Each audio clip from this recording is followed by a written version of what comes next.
Dictation start होगा 5 second बाद। Start.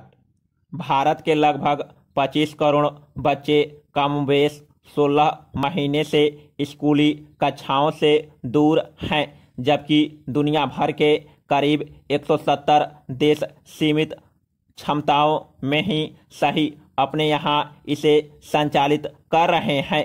देखा जाए तो ज़्यादातर देशों में कुछ दिनों के लिए ही महामारी के दौरान स्कूल बंद रहे। इसलिए समय आ गया है कि भारत के नीति निर्माता भी अविलंब बच्चों को स्कूलों में वापस लाने पर विचार करें। Paragraph change. महामारी ने स्कूली बच्चों को ऑनलाइन कक्षाओं की ओर उन्मुख किया, मगर ऑनलाइन कक्षाएं स्कूली पढ़ाई का कतई विकल्प नहीं है। विशेषकर वंचित तबके के बच्चों को इससे काफ़ी परेशानी होती है, क्योंकि देखा गया है कि ऑनलाइन शिक्षण का बेहतर नतीजा तभी मिल पाता है जब अभिभावक भी बच्चों को अतिरिक्त समय देकर पढ़ाते हैं। इसके अतिरिक्त भाषा ज्ञान, पारस्परिक सामाजिक कौशल और शारीरिक, मानसिक व भावनात्मक विकास के लिए बच्चों के बीच आपसी बातचीत काफ़ी अहम मानी जाती है, जो स्कूलों में ही संभव है। विडंबना यह है कि महामारी से पहले भी अपने यहाँ स्कूलों में पठन पाठन का स्तर कोई बहुत अच्छा नहीं था। ऑनलाइन शिक्षण ने तो इन कमियों को और स्याह बना दिया है। Paragraph change.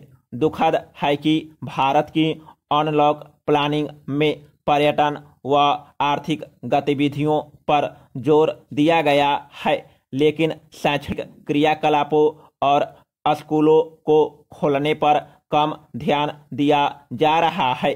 जबकि माना यह जाता है कि 1 महीना स्कूल से दूर रहने पर बच्चे सीखने की समझ के मामले में 2 महीने पिछड़ जाते हैं। यानी अपने यहाँ बच्चों को अब तक 32 महीने का शैक्षणिक नुकसान हो चुका है। जिन बच्चों का स्कूली जीवन पिछले या इस शैक्षणिक वर्ष से शुरू होने वाला था, उनके लिए भी कम मुश्किलें नहीं है। शिक्षा की मुख्यधारा से जुड़ने में ही उन्हें देरी हो रही है। करोड़ों बच्चों को स्कूलों में मध्याह्न भोजन मिलता है, उन पर तो दोहरी मार पड़ी है। Paragraph change. स्कूलों को न खोलने के पीछे कुछ ऐसी आशंकाएं हैं जो बेजा जान पड़ती है, जैसे कोविड-19 की तीसरी लहर मुख्य रूप से बच्चों को प्रभावित करेगी। इस गलत दावे के नीति निर्माताओं और माता पिता को चिंतित कर दिया और स्कूलों के खुलने की राह में नया रोड़ा डाल दिया। जबकि तथ्य यही है कि ऐसी किसी भी लहर में बच्चों में बीमारी को लेकर कोई अतिरिक्त खतरा नहीं रहता।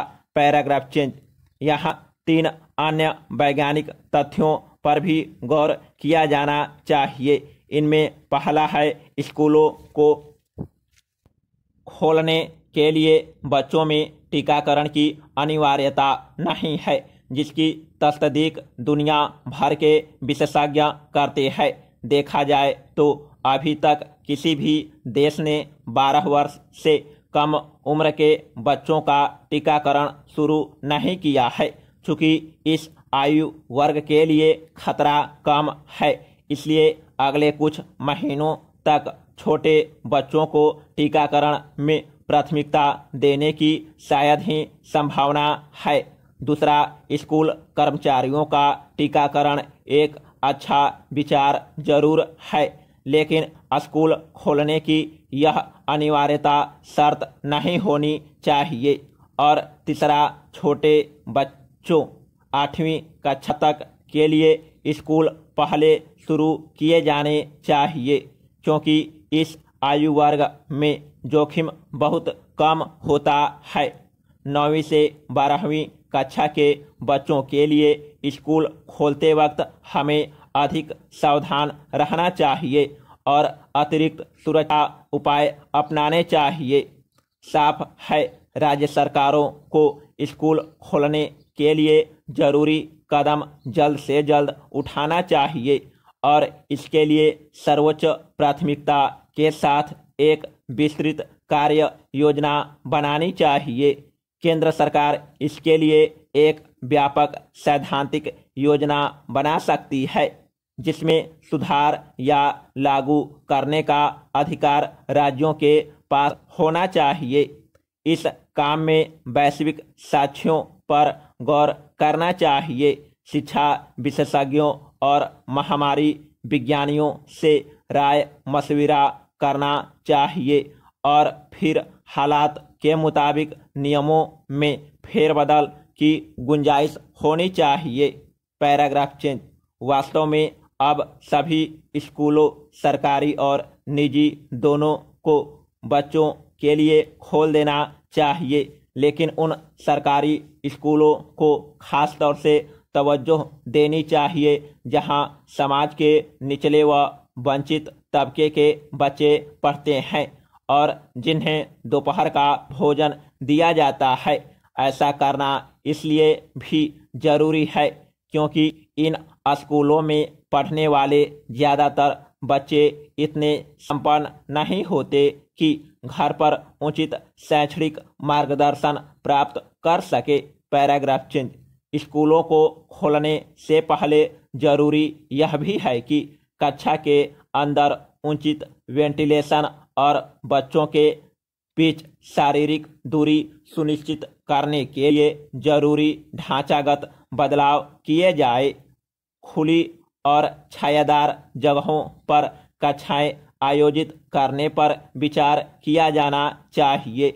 स्कूलों में बच्चों की नियमित स्वास्थ्य जांच की सुविधा उपलब्ध कराई जाए।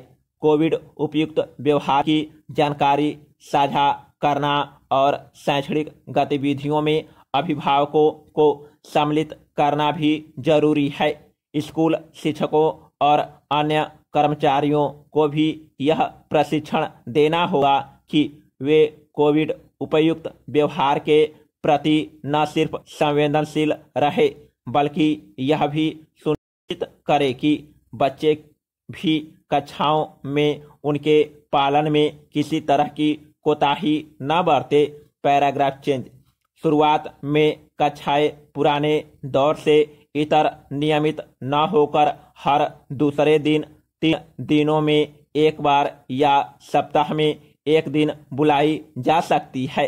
कई शिफ्ट में भी इनको संचालित किया जा सकता है। बच्चों की संख्या माता पिता की सलाह के बाद स्कूल अधिकारी तय कर सकते हैं। अभी हमें स्कूली कक्षा और ऑनलाइन पढ़ाई दोनों की जरूरत है। हाँ, यह चयन अभिभावकों का होना चाहिए कि वे अपने बच्चों के लिए कौन सा माध्यम चुनते हैं। एक विकल्प बायो बबल का भी है जिसमें एक कक्षा के विद्यार्थियों का बाहर किसी के साथ कोई संपर्क न रहे। Paragraph change. साफ है, बच्चों को कोविड-19 के संक्रमण से बचाने के अति उत्साही प्रयास में हमें उनको शिक्षा और सीखने के अवसर से वंचित नहीं कर देना चाहिए। बच्चों के शारीरिक, मानसिक, सामाजिक और भावनात्मक यानी समग्र विकास के लिए स्कूलों को खोला जाना जरूरी है। बीते समय की भरपाई और सीखने के रास्ते पर उन्हें लाने के लिए भी ऐसा किया जाना आवश्यक है।